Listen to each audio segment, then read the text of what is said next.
Soyez les bienvenus sur BFM Lyon, Lyon Business, votre rendez-vous chaque mardi en partenariat avec la Tribune Auvergne-Rhône-Alpes et Marie Lian, rédactrice en chef adjointe qui m'accompagne chaque semaine. Bonsoir Marie. Bonsoir Elodie. Notre invité cette semaine, c'est Morane Réhuette, président des conseillers du commerce extérieur en Auvergne-Rhône-Alpes. Bonsoir et merci d'avoir accepté notre invitation. On va vous retrouver dans un instant bien sûr, mais on débute d'abord avec l'info de la semaine. Et depuis jeudi dernier, la Russie de Vladimir Poutine a envahi l'Ukraine, une guerre sur le continent européen qui va avoir obligatoirement des répercussions jusqu'ici, jusqu'en France, jusque dans notre région. Laurent Wauquiez a d'ailleurs annoncé le week-end dernier la suspension de l'ensemble des partenariats de la région avec la Russie. Marie, beaucoup d'entreprises en Auvergne-Rhône-Alpes travaillent avec les Russes, avec les Ukrainiens. Quelles sont ces entreprises qui pourraient être impactées dans notre région? Quelles vont être finalement les conséquences? Oui, Elodie, les chiffres continuent d'affluer, mais on sait déjà plusieurs choses. Alors, outre un petit cours de géographie qui replace l'Ukraine au cœur de deux mondes entre Europe et Russie, ce conflit a également rappelé que l'export n'est pas uniquement une affaire de gros sous, parce que la Russie, c'est le 21e pays client de la région Auvergne-Rhône-Alpes, mais c'est aussi le 48e pays fournisseur de la région. Mais il y aura des impacts économiques à cette crise ici. On va le revoir tout à l'heure, et on compte notamment déjà 52 entreprises d'Auvergne-Rhône-Alpes qui ont une filiale en Russie et 880 entreprises qui exportent avec ce pays, souvent dans des secteurs stratégiques d'ailleurs comme la santé, l'industrie ou encore l'énergie. Et avec l'Ukraine, si on rajoute également l'Ukraine qui est actuellement attaquée, c'est aussi toute une production de blé, de terres rares, mais aussi parfois d'acier et notamment d'acier qui pourrait venir à manquer prochainement. Alors, outre ces conséquences sanitaires dévastatrices, ce conflit n'a pas fini de faire parler de lui dans notre région. Et on va en parler justement tout de suite avec notre invité ce soir dans Lyon Business. Morane Réhuette est avec nous ce soir. Vous venez d'être élu président des conseillers du commerce extérieur en Auvergne-Rhône-Alpes après avoir été le secrétaire général du comité régional. Vous succédez à Hervé de Maillard en poste depuis 7 ans. Pour commencer, avant de revenir sur ce conflit en Ukraine, pouvez-vous nous rappeler le rôle des CCE ? Les conseillers du commerce extérieur, c'est une organisation, une institution extraordinaire, unique au monde, qui date de 1898 et qui réunit aujourd'hui 4300 hommes et femmes qui sont des praticiens de l'international. Et aujourd'hui, sur le territoire français, on est à peu près 1200. À l'étranger, on est le restant, c'est-à-dire à peu près 3000. Et donc, le première action du conseil du commerce extérieur, c'est l'aide au pouvoir public. Donc, on est là au service de l'État, que ce soit au niveau de la région, au niveau des maires, au niveau du gouvernement, pour aider au rayonnement de la France. La deuxième mission qu'on a, on peut dire entre guillemets régalienne, c'est l'aide au pouvoir de l'entreprise, aider les entreprises justement à se développer à l'international, de partager notre expérience pour qu'ils puissent apprendre et accélérer l'export et l'import. La troisième, c'est l'aide aux formations, donc aux aides des jeunes, de leur donner ce virus de l'international, l'envie de conquérir le monde. Le slogan des conseillers du commerce extérieur, c'est la passion, la France, notre mission, le monde.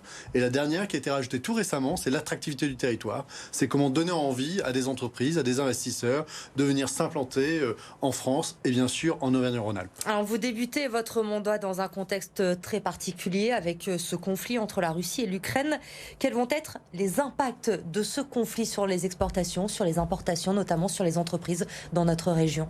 Alors comme Marie l'a rappelé, aujourd'hui l'exposition semble assez faible puisque c'est le 21e pays client de l'Auvergne-Rhône-Alpes. Mais en fait, ces chiffres sont assez biaisés parce que ça donne que l'export et l'import qui arrivent directement dans notre région. Or, beaucoup de nos entreprises vont exporter depuis Le Havre, depuis d'autres entreprises, vont vendre à un Français qui lui-même va exporter. Et donc, en réalité, je prends par exemple sur les 200 et quelques CCE en Auvergne-Rhône-Alpes, on a déjà listé plus d'une vingtaine d'entreprises qui sont déjà à 2 fois ou 3 fois le chiffre complet d'export et d'import qu'on peut avoir à travers les douanes. Inévitablement, beaucoup d'impact sur les céréales, que ce soit le maïs, le blé. On le sait tous, l'Ukraine est un peu le grenier du blé de l'Europe. Si on prend la Russie plus l'Ukraine, et la Biélorussie aussi, il ne faut pas l'oublier, c'est à peu près plus de 30% des exportations de blé dans le monde. Donc c'est quand même énorme. Et cette matière-là en particulier va venir bien sûr affecter le boulanger, mais aussi toute la partie agricole, mais aussi l'industrie pharma, l'industrie de la santé, parce que dedans il y a un certain nombre de ces éléments qui vont être utilisés. Et ça va entraîner forcément une hausse des prix. Alors la hausse des prix, à mon avis, est assez inévitable. Je suis assez étonné aussi derrière cette problématique et cet enjeu qu'on a sur l'Ukraine et la Russie, comment les entreprises se sont mobilisées, comment le gouvernement aussi se mobilise pour aider les entreprises dans cette transition et dans cet enjeu majeur. Vous évoquez les céréales notamment, pour qu'on comprenne bien ce soir quels sont nos liens avec la Russie et l'Ukraine. Concrètement, qu'importons-nous et qu'exportons-nous avec ces pays? Alors, on importe éventuellement beaucoup de matières premières du type blé, maïs, qui sont les éléments principaux, mais aussi beaucoup d'acier. Beaucoup d'éléments pour l'industrie pharmaceutique, beaucoup d'éléments pour l'industrie des semi-conducteurs. Je dirais que la balance commerciale, excusez-moi, est plutôt assez équilibrée entre l'import et l'export.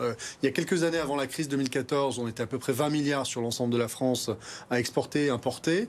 Aujourd'hui, on est plutôt à 5,7 milliards d'export, du moins d'import, et à peu près 5,2 milliards d'export. Donc c'est à peu près équilibré, mais c'est vrai que c'est sur ces matières-là, essentiellement tout ce qui est semi-conducteurs, aéronautique, blé et puis gaz, il ne faut pas l'oublier, énergie sont vraiment les points principaux aujourd'hui. Et aujourd'hui, vous êtes en train de bâtir une synthèse un petit peu à l'échelle régionale pour comprendre quelles vont être les entreprises impactées et quels vont être les secteurs. Pouvez-vous nous en dire un petit peu plus? Qu'est-ce qu'on sait déjà et vers qui cette synthèse va se tourner?